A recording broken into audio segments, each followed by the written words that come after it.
오늘로 취임 3주년을 맞은 문재인 대통령이 특별 연설을 통해 남은 2년 동안의 국정 운영 구상을 밝혔습니다. 코로나19로 인한 위기 극복에 초점이 맞춰졌고 남북 관계 구상은 비교적 짧게 언급했는데요.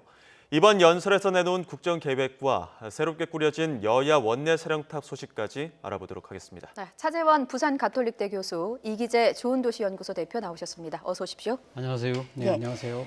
자, 지난 3년 동안 살얼음판을 걷는 기분이었다. 문재인 대통령은 이렇게 소회를 밝혔는데 먼저 두 분은 지난 3년을 어떻게 평가하고 계신지 좀 의견을 여쭙겠습니다. 최 교수님부터 좀 여쭤볼까요? 예, 지금 뭐 오늘이 3주년입니다만 그 3주년 직전에 나왔던 국민 여론조사에 보면 문재인 대통령에 대한 그 지지율이 긍정평가 71%에 달했습니다. 예. 뭐 저희 뭐 평가도 막 그 정도 국민 전체의 이 수준과 인식 수준과 좀 비슷한 것이 아닐까 하는 생각이 드는데요. 저는 그런 생각을 해봅니다. 다수의 국민들이 문재인 대통령에 대해서 높은 평가를 보냈던 부분은 문재인 대통령이 이름으로 만약에 풀이를 해본다면 제 다음에 인이 있지 않습니까? 인이 아무래도 그 인이 뜻하는 바가 사람 또는 어질인 또는 이웃린으로 표상되지 않을까 하는 생각이 듭니다. 인 자체가 이 지난 선거 때 대통령 공약 중에 뭐 캐치프레이즈가 사람이 먼저라는 부분, 우리 사회의 약자 소외계층들에 대한 상당한 그 배려를 하는 그런 정책들이 국민들에게 상당히 호소리 있게 다가갔던 것이고, 그때 어질인이라는 것 자체는 일종의 포용 성장에 대한 그러한 여러 가지 경제 정책들도 뭐 어쨌든 성과에 논란이 있습니다만은 상당수 국민들이 박수를 보내고 있는 것이 아닐까 하는 생각이 들고, 그리고 이웃리는 결국은 지금 우리의 그러니까 한국가이긴 합니다만 지금 분단 상태에 있는 북한에 대한 또 나름대로의 그 화해와 협력 이러한 부분들에 대해서 상당히 높은 평가를 한 것이 아닐까 하는 생각이 들고요. 저 역시 똑같은 생각을 갖고 있고, 다만 이 이웃린 안에는 저는 야당도 좀 들어갔으면 어땠을까 하는 생각이 듭니다. 대통령께서 이 3년 전 취임할 때 이 통합을 상당히 강조를 하셨거든요. 그런 측면에서 본다고 한다면 지난 3년간에 보면 이 약간 진영 간, 정파 간 이 대결 구도는 좀 더 심화됐다. 그런 측면에서 본다고 한다면 앞으로는 남은 2년 동안은 이 지금 야당을 좀 껴안는 그러한 좀 이 협치와 통합의 노력을 좀 더 해줬으면 하는 그런 바람을 갖고 있습니다. 예, 이 대표님은 어떻게 보셨습니까?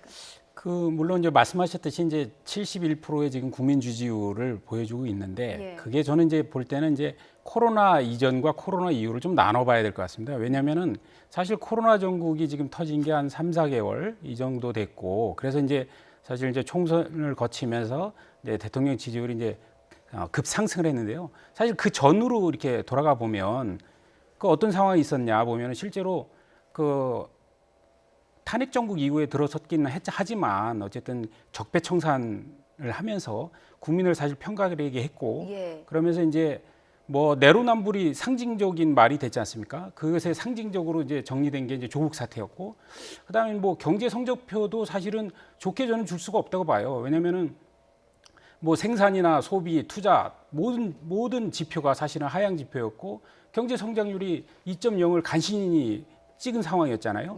그다음에 부동산과 관련해서도 부동산 값이 엄청난 폭등을 했었고, 그런 경제 실정의 문제가 현실적으로 존재했거든요. 그리고 이제 성과로 얘기한다면 결국은 이제 그 평화 국면, 북한과의 관계 문제가 남아 있지만 그건 어차피 그 세 번의 정상회담과 그다음에 북미 간의 대화를 이끌어냈다는 성과는 있지만 현실적으로 지금 뭐 표면화된 큰 성과는 또 없거든요. 예를 들어서 핵을 포기한 것도 아니고 제재가 풀린 것도 아니고, 그런 의미에서 보면은 뭐 여러 가지 그 코로나 전국 이후에 지지율이 굉장히 높아졌지만 전체적인 성적표는 크게 큰 점수를 주기는 어려운 거 아닌가 이렇게 봅니다. 두 분은 조금 보다 상반된 평가를 해주셨는데 오늘 또 문재인 대통령 대국민 담화 형식으로 국정 운영 방향을 설명을 했습니다.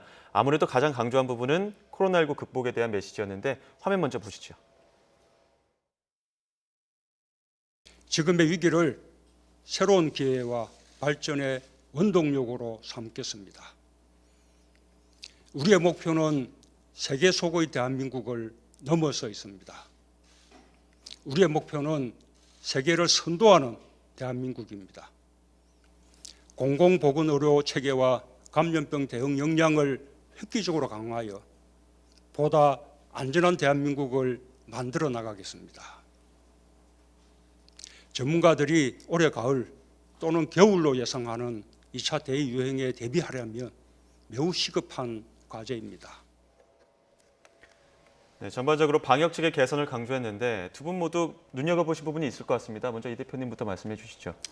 우선 대통령께서 방역 부분을 말씀하시면서 상당히 좀 좀 흥분된 상태로 좀 계신다는 저는 느낌을 받았어요. 왜냐하면 네. 이제 그 세계 속의 대한민국을 넘어서 이제 세계를 선도하는 대한민국이라는 표현도 하셨고 방역 1등 국가, 뭐 선진국 이렇게 쭉 얘기하셨는데 예. 사실 방역에 대해서 성과를 거둔 건 사실입니다. 세계가 또 인정하기도 하고 그런데 이것은 단순히 이제 대통령과 행정부의 문제만은 아니고 그동안 우리의 그 의료 기술이 상당한 수준으로 올라갔고 그리고 최고의 인재들이 사실 의학계 좀 계통으로 갔지 않습니까? 예. 그러면서 제도적 정비들도 많이 됐고 그리고 이 선진국 수준의 국민 의식들이 많이 이런 문화적으로 많이 개선되었던 측면들도 있기 때문에 그런 여러 가지가 합쳐졌고 그다음에 우리가 메르스를 관통하면서 온 축적된 경험 이런 것 속에서 이루어진 성과라고 좀 보여지고요. 그래서 예. 이거를 너무나 이게 확대하는 것은 또 이렇게 자화자찬으로 들릴 수 있기 때문에 이거를 흥분할 일이 아니라 이걸 하나를 가지고 뭐든지 뭐 우리가 세계 속에 대한민국을 끌고 가시다 이런 식이 아니라 예. 좀 더 차분하게 내려놓고 왜냐하면 사실 세계적으로 볼 때 상대적인 평가로 우리가 방역을 잘한 것이지 과연 절대적으로 그럼 잘한 거냐 또 그런 측면에서 또 봐야 되거든요. 왜냐하면 예. 우리도 우리도 사망자가 256명이 발생했고 1만 명의 확진자가 있단 말입니다.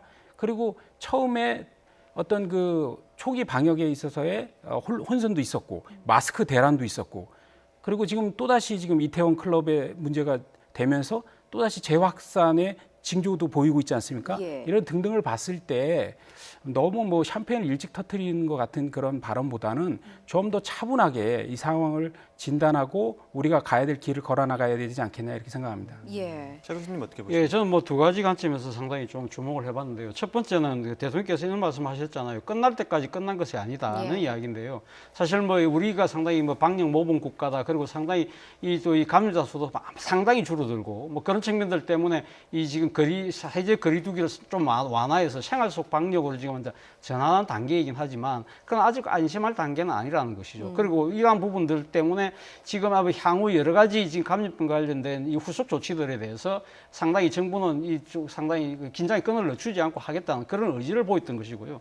두 번째는 이 감염병 모범 국가라는 부분입니다. 이 부분을 이 상당히 우리에게 주어진 일종의 위기를 기회로 하나 전환을 시켜서 일종의 이 선도형 경제 체제를 통해서 포스트 코로나 시대를 대비하겠다는 그 이야기 자체는 어떻게 보면 상당히 앞서 방금 이야기했듯이 위기를 기회로 전환시키겠다는 일종의 하나의 의지를 국민들에게 필요한 것이 아닐까 하는 것인데요. 예. 문제는 이러한 이 다짐과 이 선언 속에서 이 지금 이야기했던 여러 가지 구체적인 계획들이 어떻게 착착 진행될 것인가가 앞으로 향후 관건이 아닐까 하는 생각이 듭니다. 예, 그 구체적인 계획을 좀 살펴보겠습니다. 감염병 전문 병원을 설립하고 질병관리본부를 청으로 승격하고 이런 대응 역량 강화를 좀 강조하고 나섰거든요. 2차 대유행을 좀 대비한 포석이 아닐까 이렇게 분석하는 시각도 있던데 어떻게 보십니까? 그렇죠. 2차 대유행은 전문가들이 굉장히 걱정하고 있는 상황이고요. 예. 실제로 우리가 다 알다시피 5천만 명이 죽었던 스페인 독감에서도 1차 유행보다는 봄에 있었던 1차 유행보다는 9월, 11월 사이에 있었던 가을에 있었던 2차 유행에서 더 많은 사망자가 나왔거든요. 예. 그래서 이게 이 바이러스가 어떻게 진화할지 모르기 때문에 사실 2차 대유행을 굉장히 대비해야 됩니다. 그런 면에서 보면 대통령이 얘기한 감염병 전문병원의 설립이나 예. 그다음에 질병관리본부를 좀 더 강화하는 측면은 검토해 볼 여지가 있다고 생각을 합니다. 다만 이게 질병관리본부를 청으로 승격하는 예. 문제는 이게 정부조직법이 개정돼야 되거든요.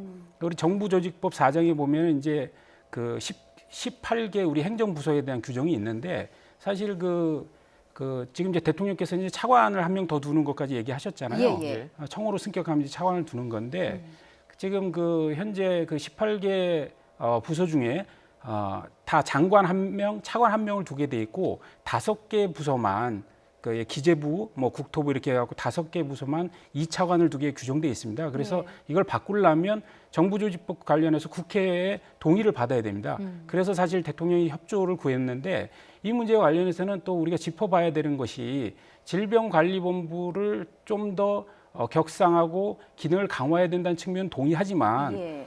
동시에 과연 이 기구 조직을 반드시 청이라는 형태로 승격해서 해야만 그것이 가능한 건지는 꼼꼼히 따져볼 문제가 있다. 왜냐하면 정부 기구가 갈수록 비대화된다고 해서 갈수록 커진다고 해서 예. 반드시 효율적인 것은 아니거든요. 그에 동반돼서 공무원이 늘어나고 또 규제가 더 강화되고 이러면서 오히려 오는 해악도 있을 수 있기 때문에 좀 정밀하게 검토할 필요가 있다 이렇게 보여집니다. 예. 예. 뭔가 질병관리본부를 청으로 승격하는 것 자체가 뭔가 컨트롤 타워를 좀 제대로 세워서 일원화된 관리 체계를 좀 해보겠다라는 의지가 엿보이는 것 같기는 한데요. 교수님께서는 어떻게 평가하십니까? 저는 뭐 필요한 조치가 아닐까 생각이 듭니다. 예. 사실 지금 이 코로나 사태도 이번 한 차례로 끝난 것이 아니라 앞으로 2차, 3차의 그 대유행이 있을 거라는 이야기지 않습니까? 예. 그리고 방금 말씀하셨지만 코로나 사태가 이전과 이후가 완전히 지금 다른 지금 세상의 모습이 드러나고 있다는 겁니다. 그렇다고 한다면 이 감염병을 비롯한 이 신종 여러 가지 그러니까 이 지금 그 질병에 대해서는 우리의 삶을 상당히 지금 바꿀 수도 있고 우리 네. 경제 자체를 완전히 뒤바꿀 수 있는 차원이라고 한다면 저는 뭐 이러한 부분들에 있어서 정부가 상당히 역량을 총집중하는 부분은 분명히 필요하다는 생각이 들고요. 그리고 예. 청 단위로 외청 단위로 만약에 독립을 할 경우에는 인사나 예산 같은 경우가 상당히 자율성 있게 또 그리고 또 이 지금 이 부처의 장관의 눈치를 보지 않고 상당히 조금 이 청 단위로 이 주도권을 쥐고 할 수 있기 때문에 뭐 여러 가지 이러한 집단 감염병 같은 경우는 상당히 좀 순발력과 속도를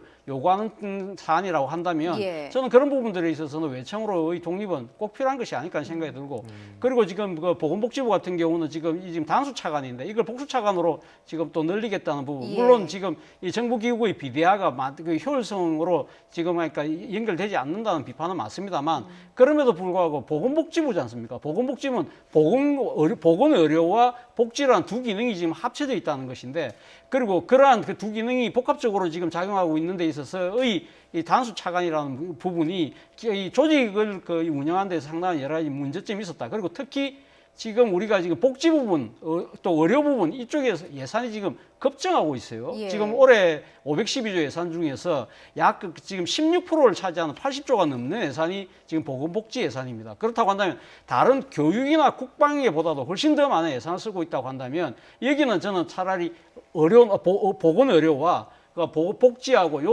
그러니까 딱 이걸 전담하는 차관을 두는 것이 맞지 않나 하는 생각이 듭니다. 물론 일각에서는 이거 지금 보건의료 부분만 따로 많이 차관 두게 되면 예. 그 지역의 이기주의, 그러니까 직종 관련 이기주의, 이익 집단의, 관련 예. 이익 집단들의 이익을 대변하는 것이 아닐까라는 우려는 있습니다만 우리 속담에 그런 말 있지 않습니까? 구더기 무서워서 장 못 담그느냐 그런 이야기가 있듯이 지금은 조금 발상을 전환할 시점이 아닐까 하는 생각이 듭니다. 예. 또 한편으로는 이 전 국민 고용보험에 대한 단계적 추진도 언급을 했었는데 문 대통령 발언 한번 들어보시죠.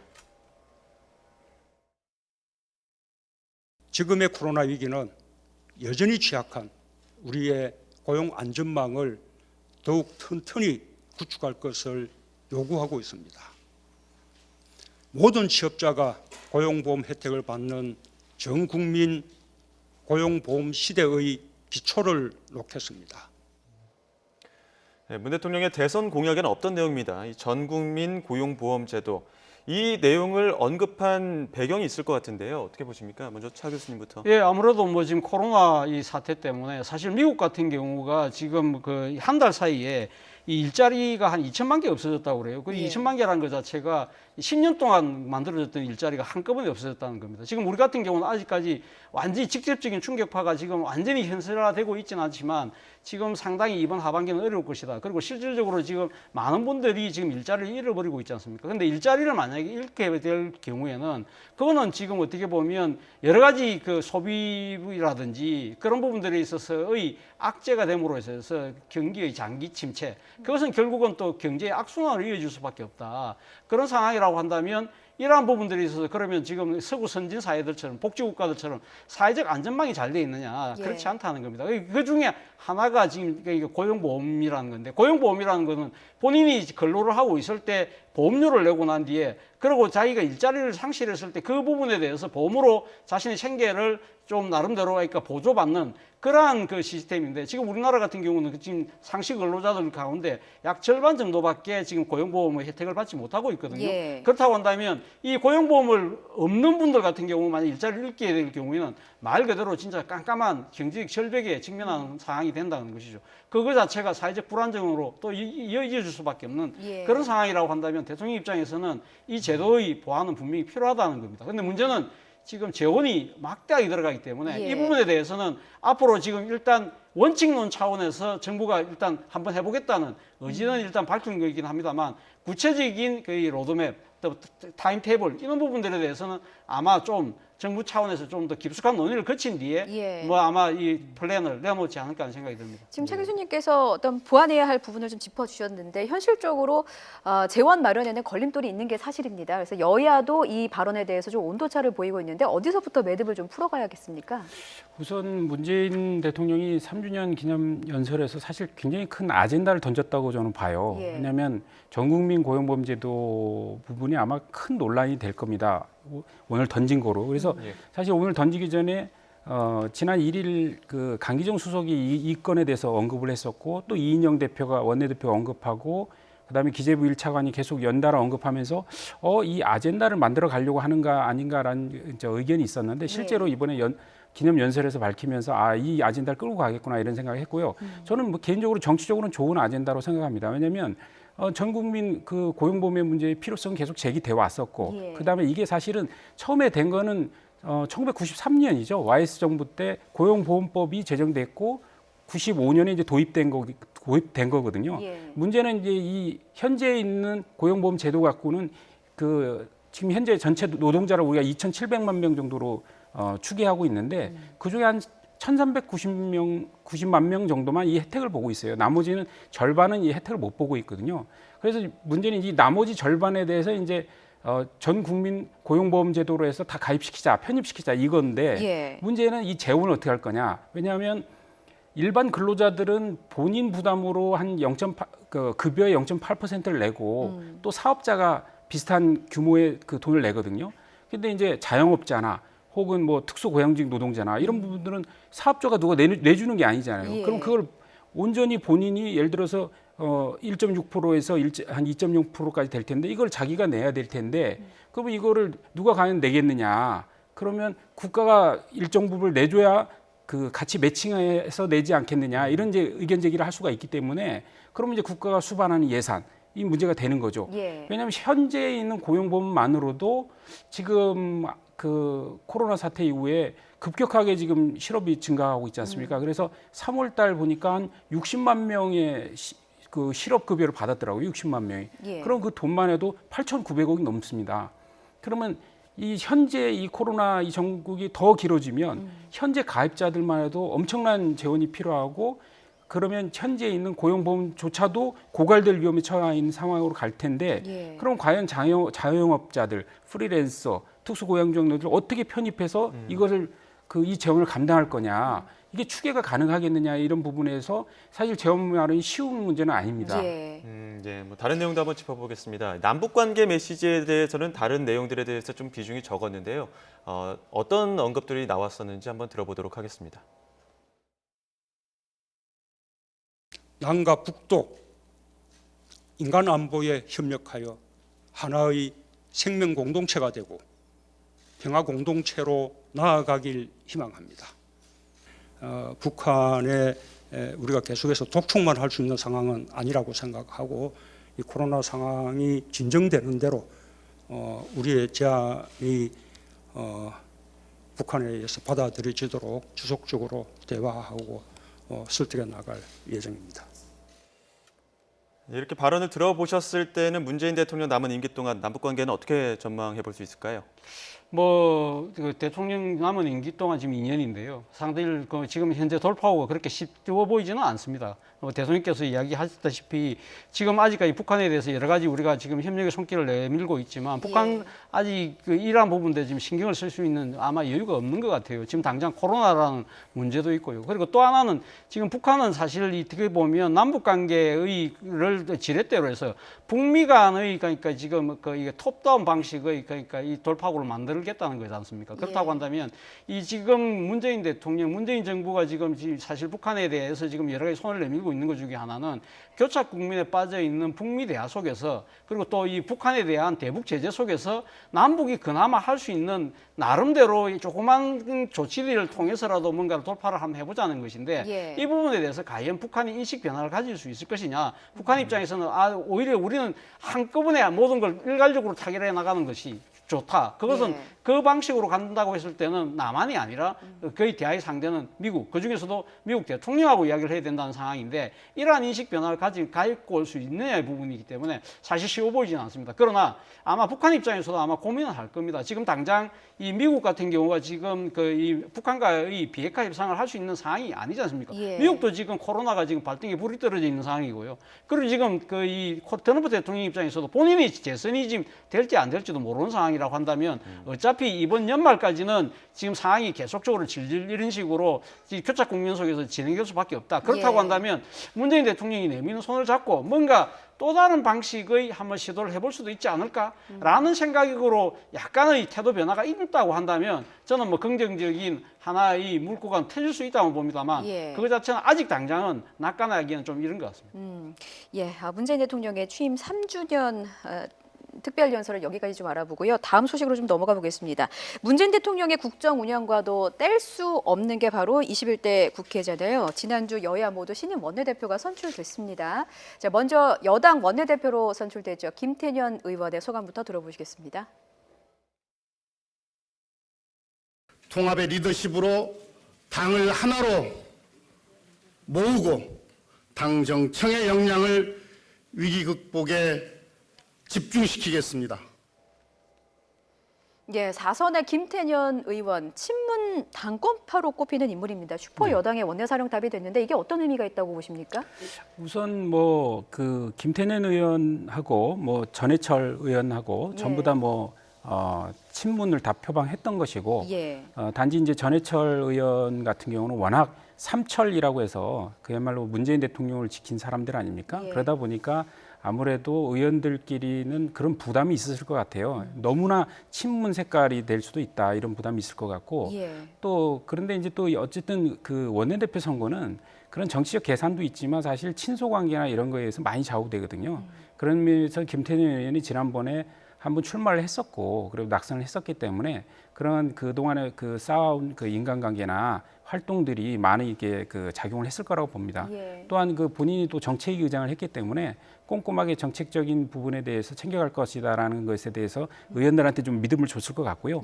근데 앞으로 이제 어떻게 될 거냐 이렇게 보면 근데 어쨌든 김태년 의원도 경희대학의 총학생회장이었고 전대비 1기 출신이란 말입니다. 그러면 결국은 그 현재 친문 내의 핵심적인 주류를 차지하고 있는 86그룹하고 맥을 같이 하고 있기 때문에 이분이 그 어떻게 하느냐에 따라서 좀 더 이 또 그 현재 그 민주당이 좀 이념적 색채가 또 강해질 수도 있고 또 그러나 이제 이분이 워낙 합리적인 성격이니까 그 색채를 어느 정도 갈무리하면서 그 야당을 포용하면서 협치를 해나갈 수도 있고 이런 좀 갈래길이 있는데 한번 좀 지켜봐야 될 것 같습니다. 갈래길에 있다라는 진단을 내려주셨는데 거대 여당입니다. 이게 의석수로만 법안을 밀어붙이기에는 워낙에 거대하기 때문에 부담도 있을 것 같고 김태년 원내대표의 과제가 있다면 뭐라고 보십니까? 아무래도 가장 첫 번째 과제는 코로나19의 그 후폭풍을 얼만큼 최소화할 수 있느냐 부분이겠죠. 그 부분을 그 국회 차원에서 할 수 있는 것이라고 한다면 앞서 우리가 이야기했던 여러 가지 지금 이 상황과 관련해서 지금 재원 마련이 상당히 중요한 문제인데 이 예. 부분과 관련해서 지금 1차, 2차 추경까지 마친 상태지만 지금 몇십 년 만에 3차 추경까지 해야 되는 그러한 상황이라는 겁니다. 이걸 과연 이 지금 국민을 어떻게 설득하고 동의를 받아야 할 것인가, 그리고 야당을 어떻게 설득할 것인가. 지금 당장 지금 야당의 조호영 원내대표 같은 경우는 지금 3차 추경에 대해서 일단 재원을 어떻게 마련할래, 어디다 쓸 것인지를 분명히 먼저 내놓으라는 이야기를 하고 있거든요. 그리고 예. 또 우리가 앞서 이야기했던 전국민 고용보험제라든지 이런 코로나 폭풍에 대한 후속 대책, 그리고 두 번째가 이제 중요한 것이 아까 180선 말씀하셨는데 예. 사실 집권하고 난 뒤에 사실 그 뭐 이 민주당이 일당이긴 하였지만 단독 가반을 갖고 있지 못했지 않습니까? 그러다 보니까 아무래도 이 지금 그 문재인 정부를 색깔을 두고 있는 여러 가지 개혁 입법들이 아직까지는 그런 성에 이 기대에 못 미친다는 것이 지지층들의 비판이었거든요. 예. 그렇다고 한다면 공수처치와 관련된 후속 관련 법안들, 그리고 또 이 지금 공수처치와 다른 검경 수사권 조정에서 필연적으로 할 수밖에 없는 자치경찰제 관련된 법들, 그리고 또 국정원 또 이 정치에 관여하지 못하도록 하는 국정원과 관련된 법들, 이런 개혁 입법들을 어떻게 할 것이냐, 이 두 가지 아마 문제가 가장 큰 문제가 아닐까 싶습니다. 예. 거대 여당을 마주해야 하는 제1야당 이 통합당의 신임 원내대표는 오선의 주호영 의원이 당선이 됐습니다. 당선 소감 먼저 들어보시죠. 밑바닥에서 다시 하면 못할 바가 없습니다. 여러분과 함께 손잡고 최선을 다해서 당을 재건하고 수권정당이 되도록 하는데 앞장서겠습니다.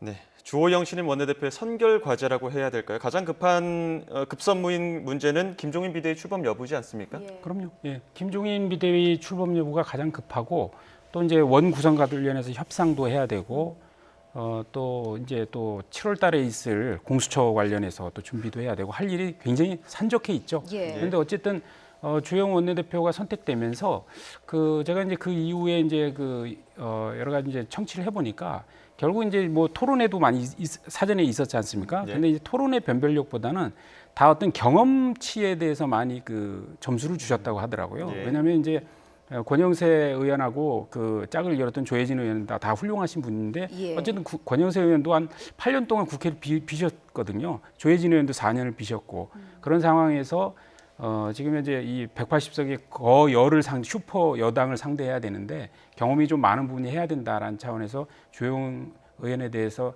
표를 몰아줬던 거라고 보여지더라고요. 그래서 예. 앞으로 지금 산적한 과제가 많을 텐데 경험을 가지고 저는 잘할 거라고 보고 우선은 아마 본인 스스로가 비대위 구성을 이미 주장을 했었기 때문에 의원들의 의견 수렴을 과정을 거쳐서 김종인 비대위 출범이 되지 않을까 이렇게 보고 있습니다.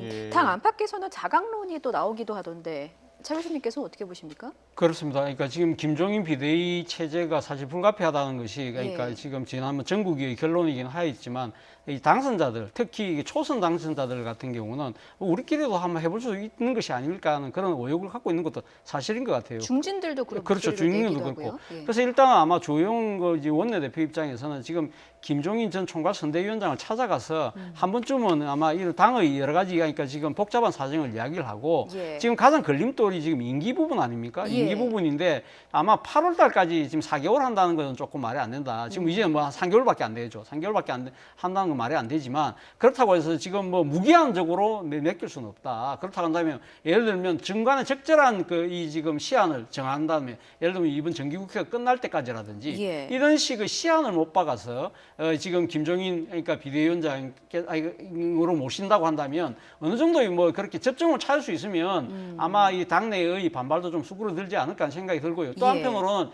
임기도 임기지만 과연 이 지금 김종인 이 체제가 들어섰을 경우에 이 지금 비대위원장으로서의 권한을 가지고 얼마만큼 또 이 소위 말하는 비상대기까지 가지면서 예. 이 지금 당의 지금 이게 중요한 진로와 관련된 이 지금 원내 문제까지 만약에 비대위원장이 다 좌지우지한다는 식으로 놓을 경우에는 그 부분에 대해서 상당히 정치적 마찰이 있을 수 있다. 그런 부분들을 과연 지금 주호영 원내대표는 그러면 원내 부분은 저한테 맡겨주십시오. 제가 알아서 수권 대한정당으로서 당의 모습을 바꾸겠다. 그러면서 비대위원장을 맡게 되시면 당의 여러 가지 체질이나 당의 이 시스템을 바꿔달라는 식으로 역할 분담을 서로의 이 야의가 잘 된다고 한다면 무난하게 출범할 수 있을지 몰라도 지금 임기와 이 역할, 권한 이 부분에 대해서 두 사람이 어떠한 의견을 모으느냐에 따라서 예. 아마 이 부분이 판가름 나지 않을까 생각이 듭니다. 예. 그렇군요.